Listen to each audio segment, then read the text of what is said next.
Now, when they see that huge bill come, they're like, "Oh, what's going on? Oh, well, we're trying to get rid of Windows 7, but application X is holding us back. And then, when we applied the CIS policy level 2, it broke Susan's These computer, 7 so we rolled it apps. back."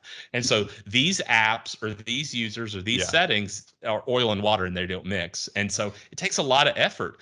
And every IT administrator out there, no matter how big or small, even depending on how focused you are, you're still usually treading water. So if someone all of a sudden says, "Hey, you got to turn off all these old protocols, you got to turn on all these new settings for Active Directory, you got to turn on all these other policies," it can be maddening. And it's like, it's just trying to boil the ocean at that point. So you don't know where to start.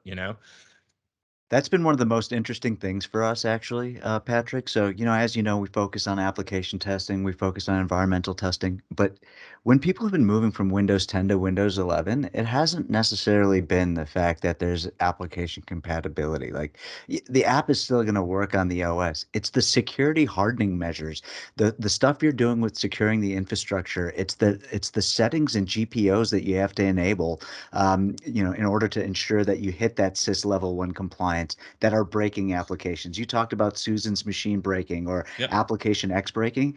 It's those build configurations. It's the environmental variables to achieve that CIS level 1, CIS level 2, whatever, that ends up impacting user performance and application performance. And that's one of the things we found. And I'd like to say I'm a genius and I, was Nostradamus and predicted this, but I'm not. We really kind of lucked out in the sense that it's actually the fact that we're doing the testing in their environment makes it contextually relevant to the GPO settings that they have, to the Yep. security posture, the security hardened image that we can test and say whether an application will break. Not the vanilla. The vanilla's not going to break more often than not, right? Yep. Thanks for listening to this episode of the podcast. If you'd like to know more about Rimo3, head over to Rimo3.com or find us on LinkedIn as Rimo3 Cloud. Make sure to subscribe and leave a review. We'd love to hear from you. Your thoughts on what was discussed, future topics, and more. Use hashtag Rimo3Podcast and your topics could be covered on the show. Until next time.